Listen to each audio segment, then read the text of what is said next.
Good morning, everybody. How's it going? Welcome to our hot topic session for the for the month of March. We're here, or excuse me, for the month of February. I'm already looking ahead. I'm over this month. So thank you all so much for joining us. Today, the conversation is going to be focused on event certifications.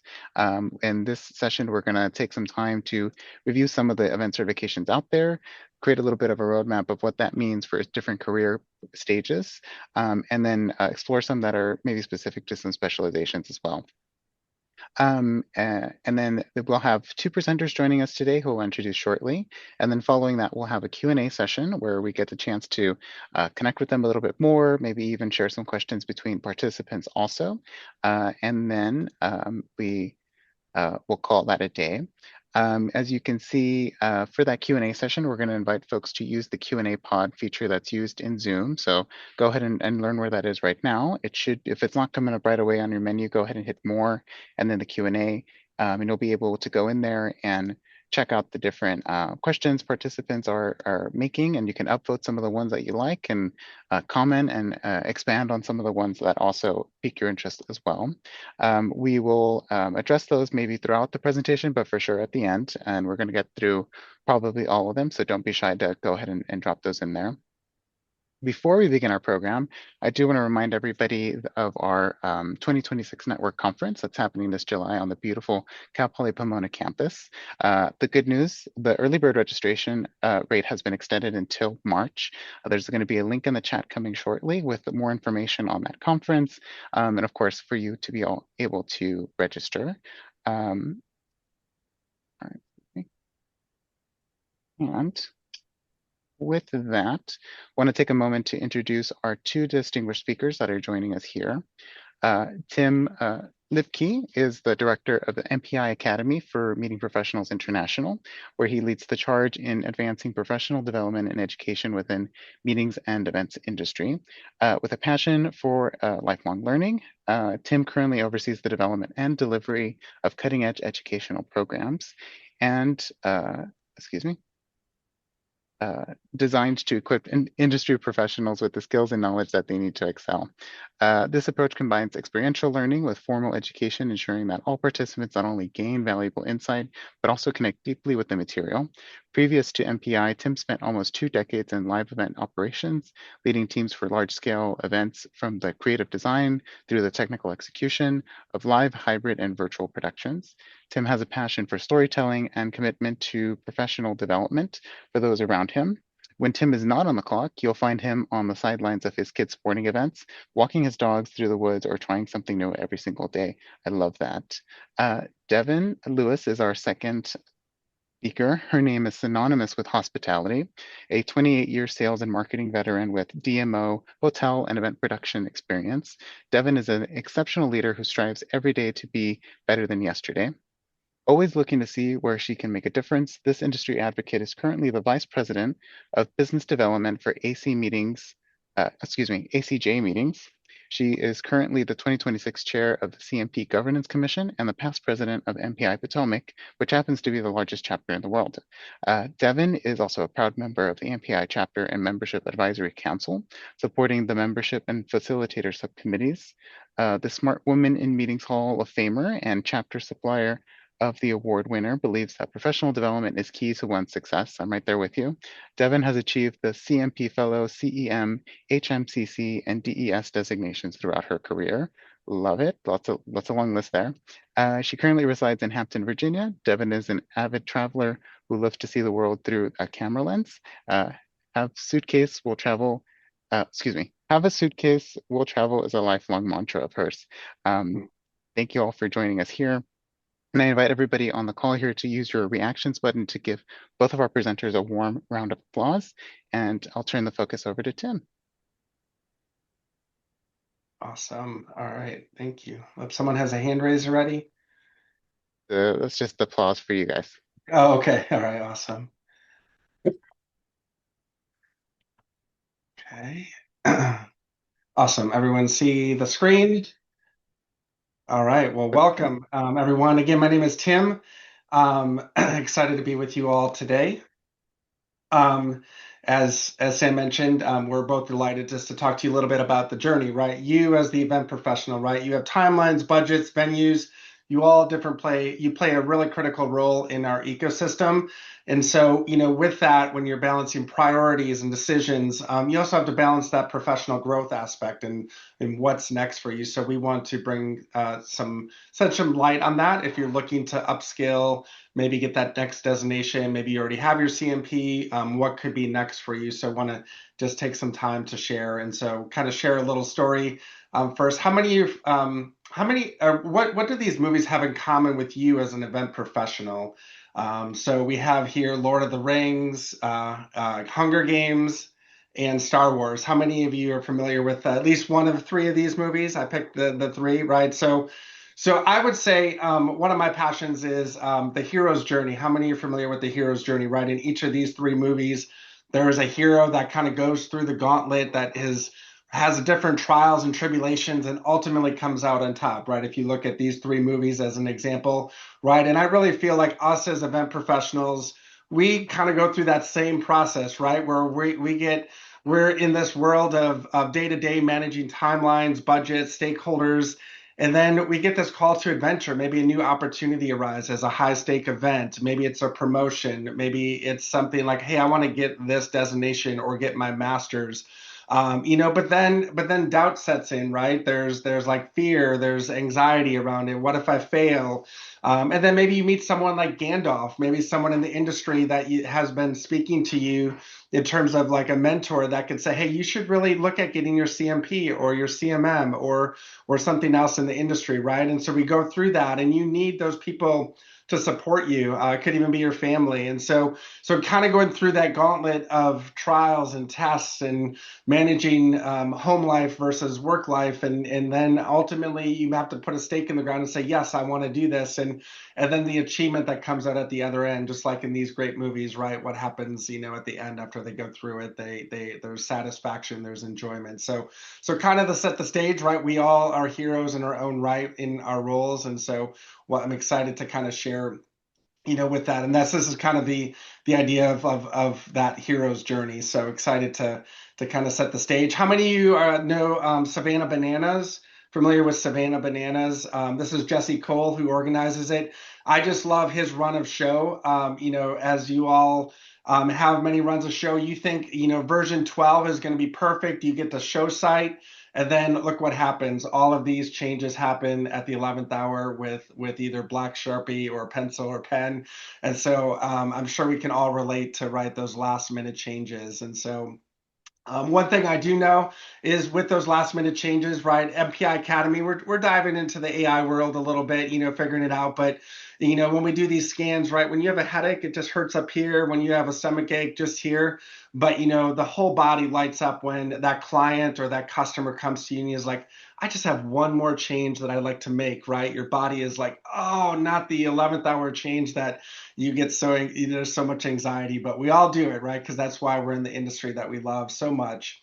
I love this definition as a meeting professional, right? Someone who solves your problems before you knew you had problems, also specializes in precision guesswork based on data that changes daily.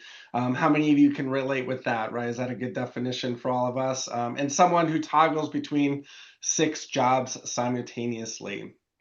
So when we think about professional development, right, and looking at designations in our industry, right, there a lot of associations are there to advance your professional development career, and with that, there's this idea of no longer and not yet, this liminal space. Like maybe you don't have that credential, that designation, but maybe you want to in the future, and that's really what MPI. PCMA, all the other associations, universities, right, are here to kind of help advance your professional development career. So we've done in the professional development world, right, we've done a lot of research. We do a quarterly report, meetings outlook, and kind of do the assessment of like, what are planners really feeling and what's the sentiment out there? And we've done a lot of work. And so when we talk about investing in yourself, we look at designations, and I'm kind of speak collectively, right? But ultimately, you want to do it. PCMA came out with some reporting that says basically you can make over $11,000 more if you get your CMP. And when I got my CMM, I made an additional, I think, $7,000, right? So getting these designations really right is what's the ROI of it? And you really want to think about collecting more pay, right? At the end of the day, we have bills to pay and kids and dogs to feed, and we want to make sure we can feel satisfied with the salary and rise above the rest, right? When you get that designation, there's just something about that achievement that's really great to put behind your name. Those 3 letters, 4 letters are really great to have as a recognition for the industry. And then it increases your value, right? As a hiring manager who's hired a lot of event professionals over the years, if I see a designation, CMP, CMM, DES, whatever it may be, likely they're going to have at least a first look just because they put that rigor and that work in advance. And so those are just some of the reasons why you should continue to look and advance in your career when it comes to designations. So as I mentioned, it is alphabet soup. If you're newer to the industry, it is probably quite confusing, all the acronyms that our industry uses. But welcome. How many of you remember SpaghettiOs from when you were a kid, when you were sick? And so I love eating SpaghettiOs. Not as much anymore, but my kids still do. And so let's see. Let's go into, so Devin and I, we're going to kind of just talk about 3 main designations today, and then kind of go into a little bit overall industry, and then we'll answer any specific questions that you may have. So ultimately in the hero's journey, right? Am I really cut out for this? Can I get my CMP? Can I get my CMM? Is this really the time? So if you're kind of at that tension point, that's good. Live in that tension. Be ready for what is next for you, and take that step if you get more clarity today from our short time together. So the EMP is something that is not as maybe compared to the EMP is not as recognized as the CMP or the CMM. It's the emerging meeting professional that MPI does. And it's a little bit newer, but really it's for those who are just coming into the industry, especially for those who are at university campuses. This is great for those juniors and seniors.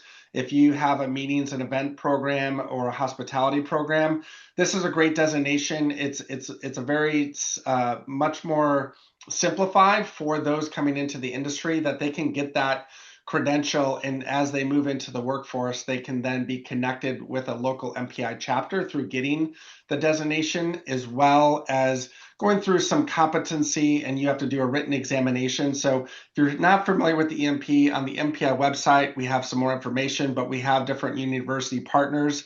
A faculty member will put a stake in the ground and say, hey, I want my whole senior class to go through this.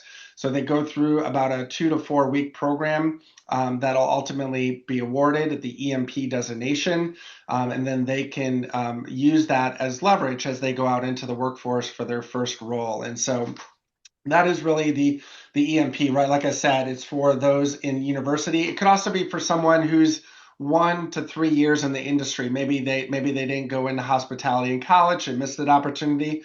So the EMP is really for that professional who is 1 to 3 years in the industry, just getting in, just getting their feet wet. And it's an application. It's very nominal fee, just $100 for a student. If you're a young professional already in the workforce, I believe that amount is like $250. So very, very minimal amount. And so then it's coursework for a couple of weeks with an examination that's reviewed by the MPI Academy team, and then awarded that designation.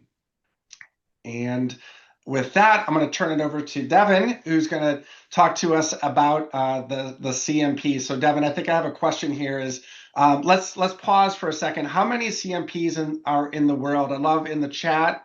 Can you let's see if everyone can kind of guess roughly? Or Stephanie, you raise your hand. Can you want to shout it out? What do you think? In the world, Yeah, in the world. Yep, collectively. there's a couple thousand now. Okay. But you have Good to answer. you have to do it. It's like what, 100,000? No, not quite that many. So you said a couple thousand, between a couple thousand and under 100,000. So you're in the ballpark then. So awesome. Well, thanks for being bold and taking that chance. So the number, Devin, you correct me if I'm wrong because it changes all the time. We award new CMPs right every month, and so right now it's around 14,000. Devin, I'll turn it over to you, and Close. you can verify that number. So. Excellent, excellent. Yes, it is. We are actually approaching the 14,000 mark because the test is computer-based now. Before, you could only take the test at certain times of the year, perhaps along with certain conferences, but now that it's computer based, you can take it anytime. You don't need a specific proctor. And you also find out your test results immediately. Where when I took it some 20 years ago, I took it at a conference. We had the 3.5 hours. We could only bring in our pencils, nothing else, no cell phones, no nothing. We took the test and we had to wait 6 to 8 weeks for our results. But now you are able to find out instantaneously. So just have a few slides. We'll take you through the process of the CMP certification program. We are run by the Events Industry Council, which is a global federation of business events industry that encompasses advocacy, research, professional recognition, and also standards. It's comprised of a group of association members and 24 corporate members with global operations and event teams in countries all around the world. The CMP program was launched in 1985. And fun fact, I may or may not have been graduating in 1985. So it has been around a while. I have been around a while, but the program continues to advance itself as we go along. The CMP community is governed by a group that I am the chair of this year, the CMP Governance Commission. It's made of a group of hospitality professionals, and we govern everything there is to be about the CMP exam, the results, and also the testing materials. Tim? Yep. So what is the CMP certification? We like to consider ourselves to be the standard of excellence in today's meetings, events, convention, and exposition industry. This slide's a little bit off, more than 13,000. There are 14,000 meeting professionals that hold the designation in 45 countries. And we will go over a little bit the qualifications for the certification and how to move forward in the process of applying for, sitting for the exam, and getting your results. Before we do that, let's talk a little bit about the value of being a CMP. For me, when I decided to sit for my CMP exam, I was a hotel sales manager and I was looking for a way to connect with my planner professionals and just be able to show them that I knew how to kind of talk the talk, that we could sit down, we could negotiate a contract, and we would use the same language and it not fly over my head. Couple of the reasons why planners hire certified partners like me. Again, as I just said, it's that understanding of what I do, talking the same talk, using the same language, both parties having that commitment to professionalism and learning, and just ensuring that the knowledge is up to date, because as you all know, in the world of hospitality, things are ever changing. So you have to do your due diligence in order to stay on top of your professional development and keep your knowledge up to date. Some of the reasons why employers hire certified professionals: again, it improves the reputation of the organization. It is one thing that an organization would love to be able to do, to say that we have our entire sales team have the CMP designation. It increases the employee's knowledge, demonstrates the commitment to the profession, and it also improves the quality of the employee's work. Just a few quick facts. 83% of CMPs have been in the industry for 10 or more years. 98% say that they're highly satisfied with these careers, and 68% feel more valued in their roles in their company.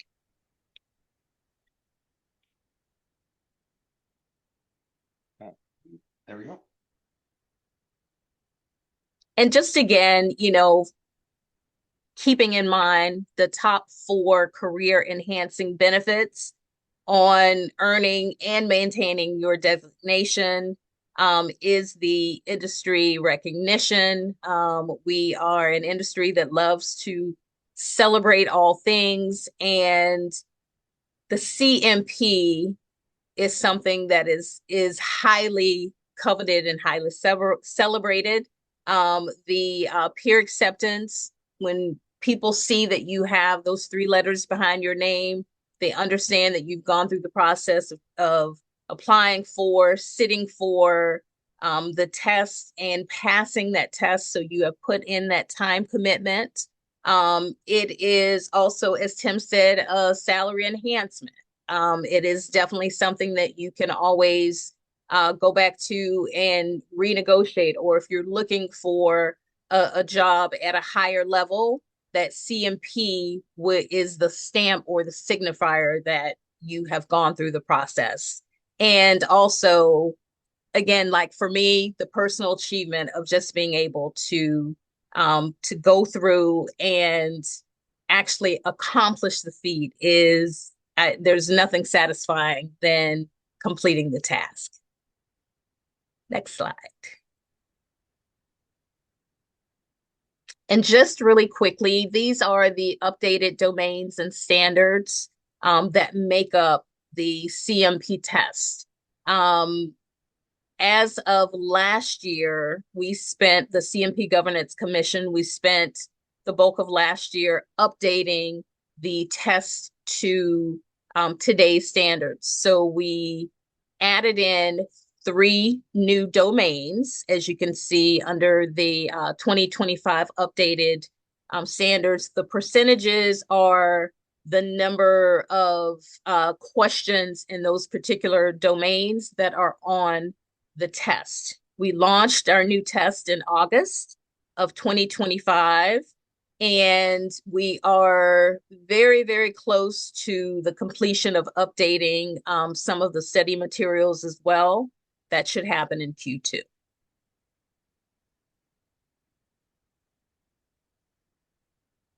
So, CMP journey, let's get started. The first thing that you would want to do is go online to eventscouncil.org and create your account. On that website, you can also review your CMP resources, which is the handbook, and also the standards that we just went over. It is also a way for you to be able to track your education. You have to be able to show proof of your continuing education and the fact that you are constantly in learning mode, and through your online account is one of the ways that you're able to track that education. Then you're ready to submit your application. You have to show your resume, your education, and your work experience. You, after doing that, then you start to prepare for the exam and start studying for the exam. You pay for it, you take the exam, you pass it, congratulations. And every 5 years, you go through a short recertification process.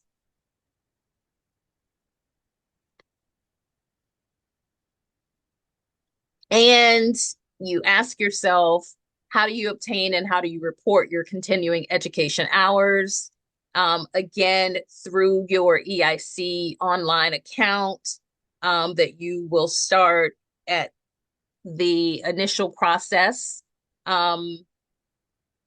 Preferred providers of certain continuing education programs will upload those credits on your behalf, but you can also self-report those credits by entering the information directly. Next slide. And here we are, just a graph of showing you the exam preparation process. First you have to start out by understanding the process, developing a plan on how you study. Some people are really good at studying for tests. Some people, like me, are not quite as good. So it's best that you develop a plan at the onset of starting the process and following that all the way through until you're ready to take the exam. Organize your study space, schedule a regular time that you are going to study. Actually, one of the even better things to do is to find a local study group. MPI has several chapters that have study groups, and they're now online, which is a great thing. Again, it's not like it was in the old days where you actually had to show up in person.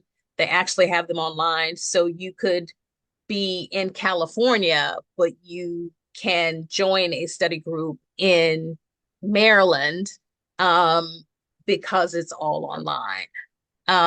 Then one of the last things, you're going to just identify the gaps of what you know versus what you don't know, and then sign up and get ready to sit down and take your official exam.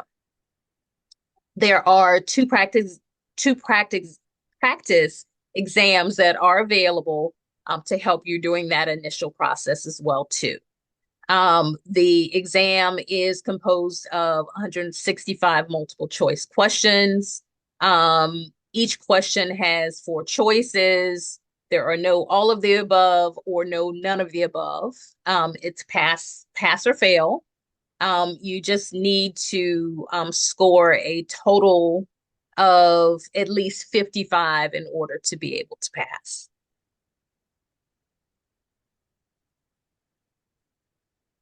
On the EIC website is a listing of all the study resources and the materials. As I said, the Events Industry Council Manual, 9th edition is what is current, but we are about to complete an update of the 10th edition that will be coming in Q2 of this year. Also the glossary, which the last was 2019. That is also being updated, and the new edition is coming in 2026. Awesome. Perfect. Should we pause here? Well, let's keep going, and then you're seeing the journey, right? We're on this hero's journey, and kind of see what resonates and sticks for you. I think you've already kind of iterated on this, Devin, but recognized as the mark of excellence in our industry really is the crown jewel of designations for sure. And I did it back in the day too, right? When it was you had to go into and sit down for the examination, and I did a in-person study group, all the things, right? It took me personally I would say 3 months of study, 3 to 4 months. Everyone's a little different depending. I had 2 young children at the time. And so, you're just trying to balance, like, can I work full time, kids? There's always a lot of factors you want to take into account, and like how much time you can dedicate to it. So But really expanding your opportunities and your networking and your earning potential is really critical. Whether you have a CMP, a CMM, any other designation, right, or industry really, like as Devin mentioned, celebrates it. But also then having opportunities. We at MPI and ESC at IMEX America, we do a CMP, CMM breakfast. So those who have achieved that can sit together, amongst peers and in a sense learn and celebrate with one another. And so definitely lots of opportunities for those who stay connected in the industry. So, and then do you want to share? This is Caroline. She is Sure, actually absolutely. yeah. Go ahead. I'll let you. Absolutely. Carolyn Kemper Patterson is actually our Director of Certification and Accreditation Programs. If you have any questions about the presentation, about the CMP, this is Carolyn's information. She's happy to answer any questions that you might have about the process of sitting for your CMP, once you achieve your CMP recertification, anything along those lines. She is the person, that's for sure. So She's the woman. all right, now moving on. So EMP, right, it's that 0 to 3 years in the industry. CMP, I would suggest based on where you're at in your career, it's really that 3 to 7 years. You at least need 3 years.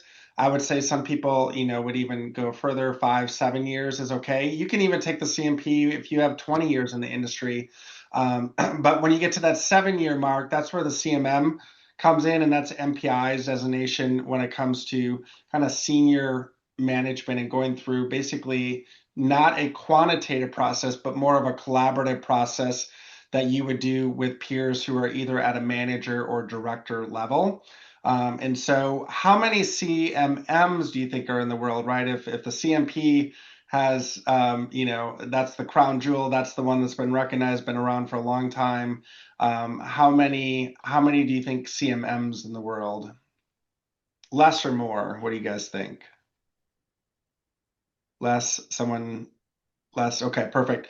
All right, so we're around 2000, right? So I believe CMM started back around 2000, 1999. Forget the exact year now, right around there. It's like 25 years as well. And so again, it's a more selective process, right? More years in the industry, a little bit more rigorous application when it comes to at least you have to be managing people and you have to be managing a P&L or a budget for a few years. And like I said, that 7 years is kind of the minimum of specific hospitality experience. And so hence why there's a little bit less in the cadence in which they would do CMMs is still to this day, it only usually happens twice a year generally. And then of course, COVID kind of, changed things a little bit too. So that's a little different cadence. The way that the CMP now is you can go to a Prometric site and basically take it anytime. It's a little bit different cadence when it comes to that. So kind of getting to the why, right? So it's really the CMM is really a 3-phase executive education designation for our industry. Historically, we partnered with a few different universities. For the last 8 years, we've been with Indiana University. Not, as much as we love the football team, it was more for Kelly School of Business. They did a great job of helping support the academic rigor behind the CMM program. We actually just moved over to partnering university close to you. San Diego State University is going to be our new academic partner come 2026. And so that is when we talk about that 3-phase, and the 3 phases or the 3 pillars. One is leadership development. The second one is business acumen. And the third pillar is meeting management. So these 3 pillars is kind of the lens and the basis in which all the content, all the journey in which you will learn with your peers is going to filter through. And those pillars are really the groundwork in which you then would have to achieve the completion of the CMM. But really, it's more we go through a lot of Harvard Business Review case studies. The business acumen, we really dive into budgeting at a deeper level. Meeting management, right? We really talk more about the strategy, not necessarily where CMP is more the X's and O's and the quantitative. This is more strategy perspective. So having you think as like a director, as a leader, as a manager is really what the CMM is about.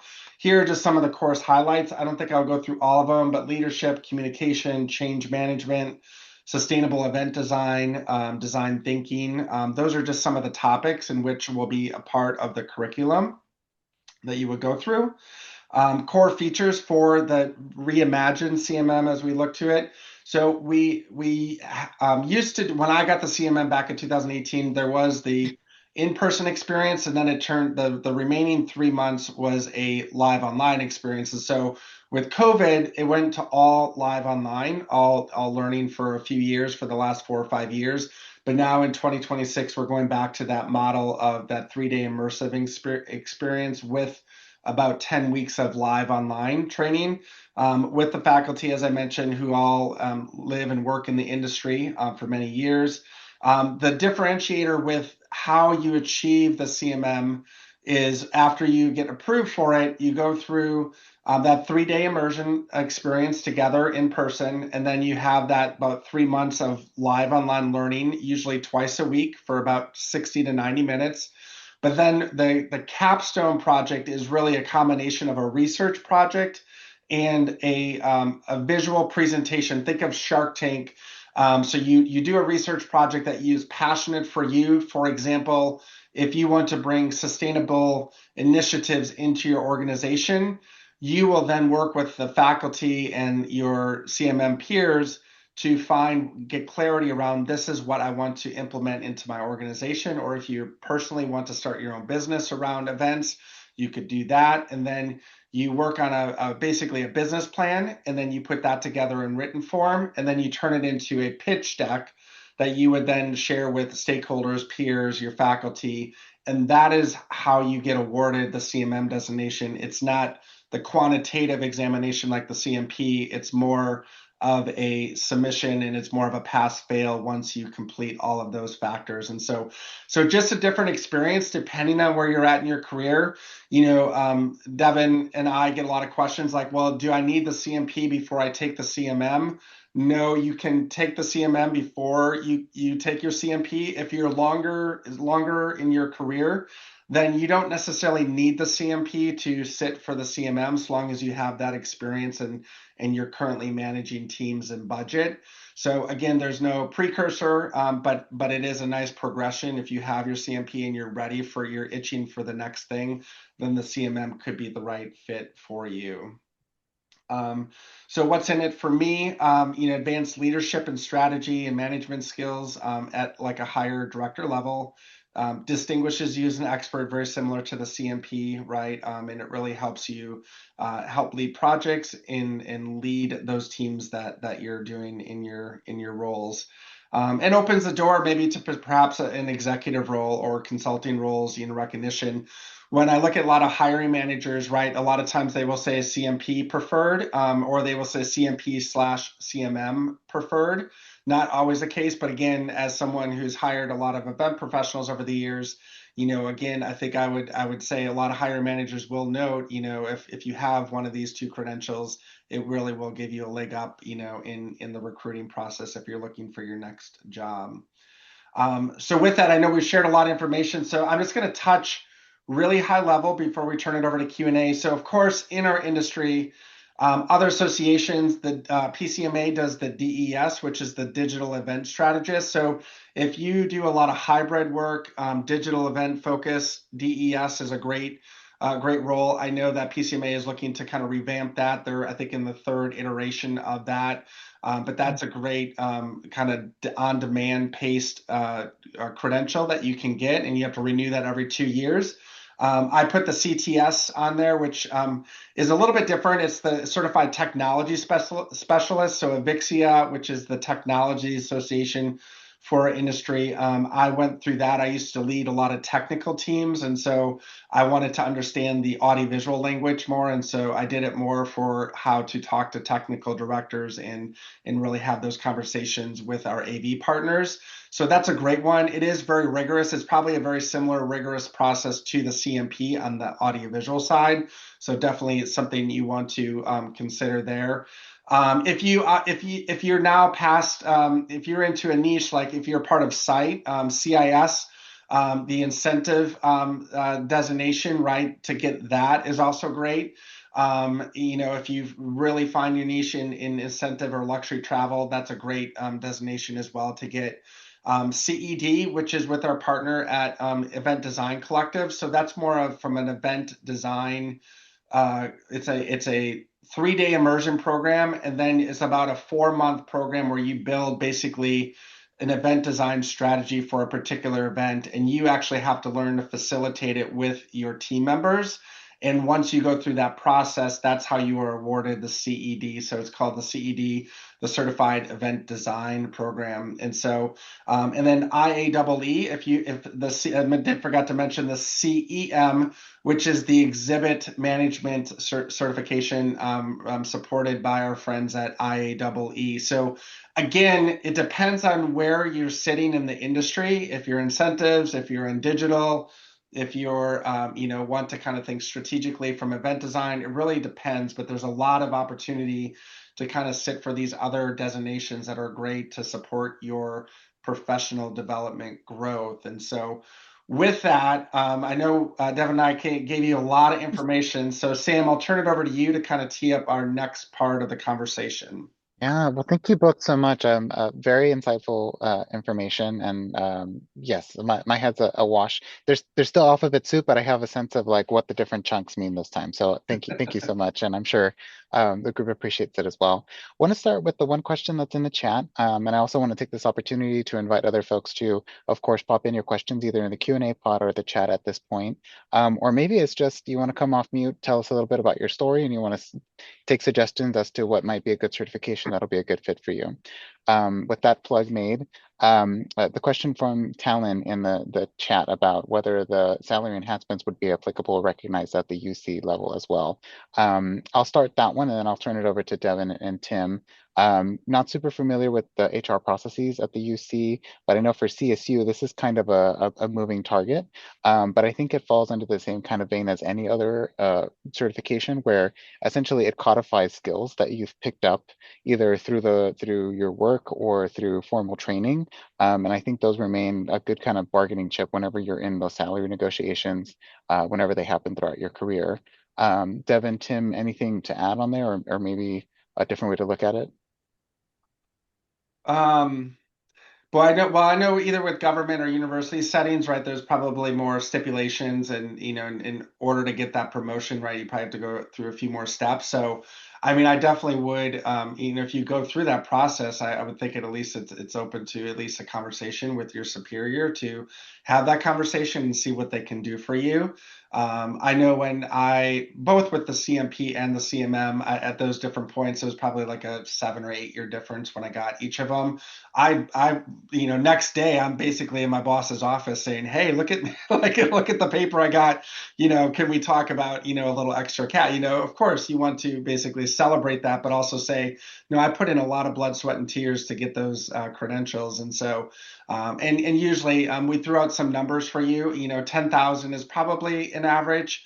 But again, it really depends on which industry you're in, right? Corporate might have more money, versus association versus nonprofit. So again, ultimately, we know, being in the industry for a while, that it does really make a difference and at least gives you some leverage in promoting yourself. Devin, anything to add on that?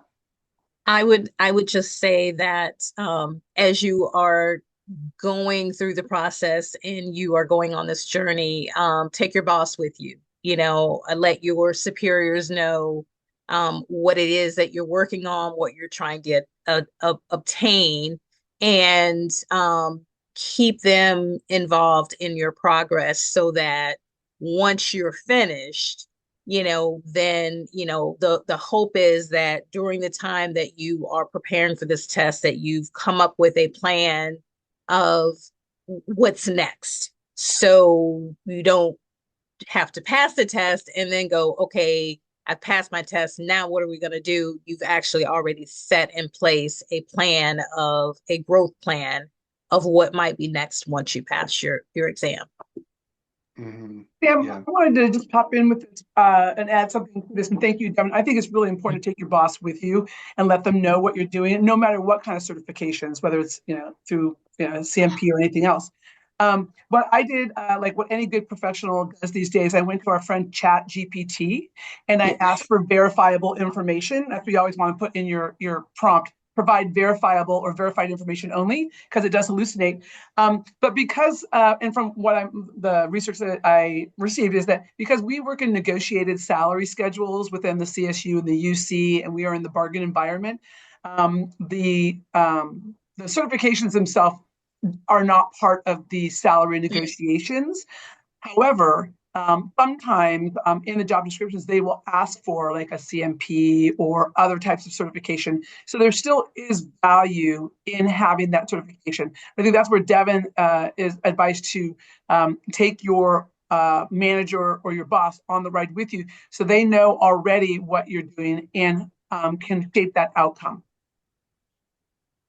And frankly, I don't think there's ever a downside to codifying like that you're doing this advanced study, or that you're kind of distilling or verifying that you have these skills.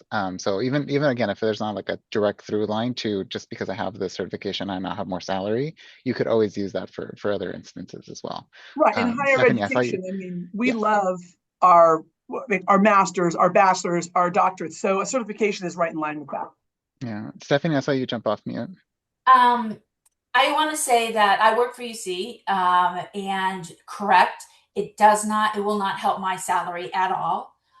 In fact, it was looked upon as, why are you getting it? The only way you can grow within the UC system is seniority, and it won't change. However, it was the best experience of my life.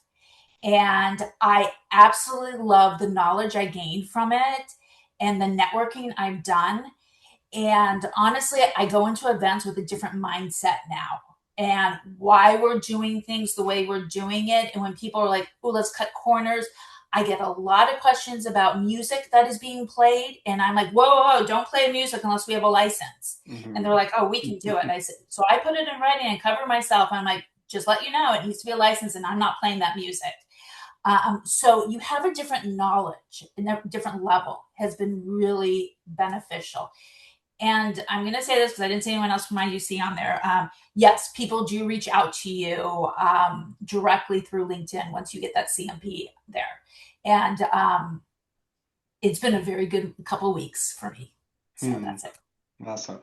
Well, thank you so much for sharing, Stephanie, and giving us that extra context there. And yes, fabulous.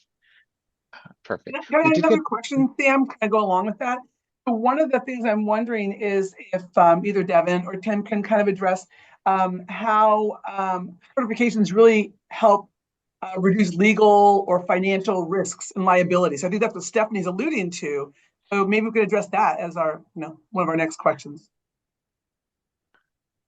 I think that going through and getting your certifications help you with that. You pick up more knowledge, and it's, some people, go through their day-to-day work, and it's, what what you don't know. The CMP process really, as Stephanie said, helps you to look at things through a different lens. You may go through and have a pattern of how you do an event, how you work. But once you go through that CMP process, it really challenges you to look at things through a different lens. I can give you an example. There's a lot of classes on risk management. So I read the contracts very differently, and I'm focusing on certain words. So now I send it directly to our contracts team with my highlights. So I'm going to a UC contracts who's hired specifically to do this. And I said, these are my concerns. And so it makes the process go faster. Fantastic. And thank you again for sharing, Stephanie. Love it. I'm so passionate about it. So thank you. We love to hear it. Thank you. Thank you. Questions? Go ahead, Jen. Yeah, go to, yeah. Hi, Jen. Stephanie, what's your job at US or UC? Sorry, what's your job? My job is an event manager for special events and protocol. I focus specifically on health advancement. So when you talk about risk, I'm very cautious of risk. The one thing I'll add with the CMM, right? Again, it's not necessarily maybe knowing every clause or indemnification rule.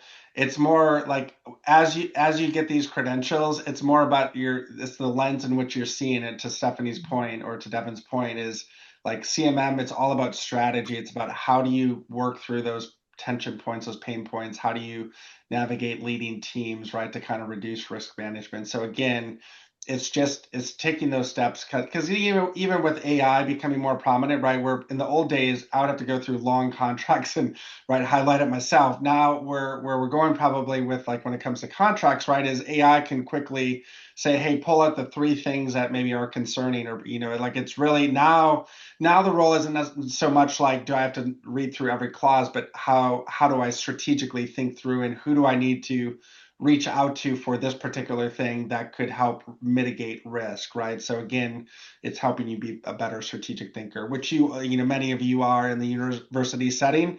That's what higher ed, right? We're all here to become better thinkers, better learners, for the long run. Awesome. We got one more question in through the Q&A. Folks are wondering what's kind of the makeup of folks that have some of these certifications. We mentioned a lot of sales and conferences and trade shows, but our asker is wondering kind of what percentage of that is probably folks working at universities and planning events there. Boy, the breakdown demographically. As close as you guys can get. We know we're not trying to grill you here. Yeah. I mean, definitely it's definitely a planner centric, right? All the destinations we kind of talked about definitely hits more of that. I know our ecosystem is very heavy on the supplier side as well, right? Where we have our AV partners, food and beverage partners, right? So if at MPI, if we have 15,000 members, right, there's probably 6,000 that are not planners, they're suppliers, right? So and we do have those that have gone through, the process because they want to learn. Just like as I mentioned, I didn't want to become a technical, I didn't want to plug in all the cables myself, but I wanted to know enough to be dangerous to like talk to a technical director on show site that I could then, navigate through a complex challenge and solve it. And so again, I think that's why, you learn so that you can be more confident and ready. I think just having gone through that, like Stephanie said, like I have a CMP, like, yeah, like I feel like I can help you navigate through this complex issue better. So again, I think that's why, you go through it to get that confidence for sure, and navigate through that. But as far as demographics, I don't know if Devin, I mean, if you have from the EIC perspective, that probably there is some more detailed demographic, but again, I think it's a blend and it's where you're at in your career. But definitely whether you're on the university or supplier or venue side or you're a planner, I think there's definitely value add wherever you're at in your current career. And I'll just add, just for me throughout my professional career, when I first got my CMP, I was a hotel sales manager. I have since gone on to work as a planner. I had a very short stint on the educational side.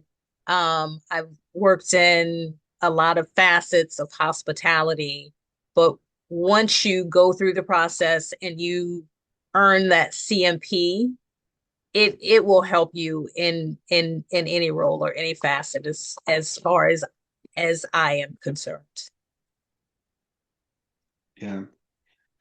And one thing as we wrap up, because I know Jen came on, so right with our partnership with San Diego State University for the CMM, and we were there to help kind of get their master's program off the ground. What I will say is, looking at the university setting and the appeal of like someone like a San Diego State University, right? They bring in full-time faculty, right, which are PhDs, but then they're also really keen on like bringing in, really real life practitioner or folks who have been in the industry for a while, right? And so for the new CMM process that we have, it's going to be a blend of those industry practitioners with some faculty advisement as well. So it's kind of a real unique blend and trying to really bring that balance, right? And I know, universities in general try to bring in that real life perspective, but we are actually recruiting or bringing in old CMM individuals that will then be coaches and mentors for the current cohort. That'll actually enhance the process when you're going through the journey, which really, in a sense, keeps that learning going, because now you're not only learning yourself, now you're in a sense giving back and pouring back into the program. And so that's kind of the benefit with that. So if the CMM is something, it is on your coast. We'll be in San Diego State University in April for that kickoff, that 3-day immersion. So go to the mpi.org website if you know someone who's interested in jumping into that one right now. That's kind of probably the most current one that's going to be happening is April 19th is that time on campus to kick off that program. Awesome. Thank you, Tim. And yes, it's wonderful that it's on our coast and in our state. So we love that. We're just up against time, but do just want to give it back to Tim and Devin to see if you had any closing thoughts for the group. And no pressure. The last thing that I will leave with the group. Well, first of all, let me say thank you very much for your time today and for allowing Tim and I to just share with you a little bit of information. It's what we've shared with you is just a snippet. I mean, there's so much information that's out there, but I will leave with you the thought that please continue learning, never stop learning. It doesn't matter what it is. Learning today will help you tomorrow for sure. And seek out a mentor or 2 or 5. Those people also have, walked a mile and could possibly be able to help you navigate through a process so that you don't have to go through the same pain points that they did. But thank you very much again. Wonderful. Tim? And I'll just close really simply. I think actually my last slide was how many are familiar with Friday Night Lights? The coach in there had this saying, he's like, clear eyes, full heart, can't lose. And to echoes kind of Devin's thing is clear eyes, just look for those peers and those mentors in your life. Lean into those, have a full heart wherever you're at in your career.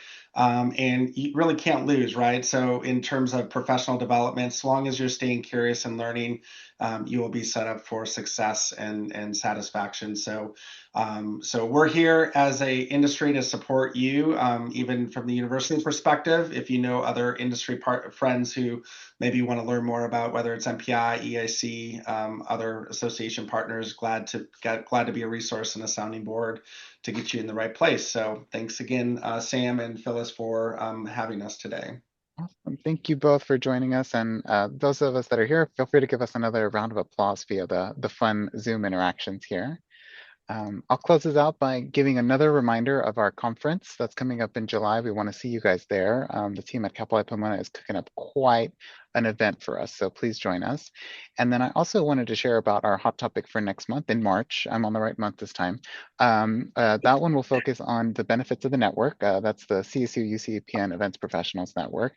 So you'll hear from some of the folks on leadership and some of our leaders on all the resources available and ways that you guys can get connected with. Actually, it has a little bit of a through line to the mentorship piece that Devin mentioned. So we look forward to seeing you guys on there.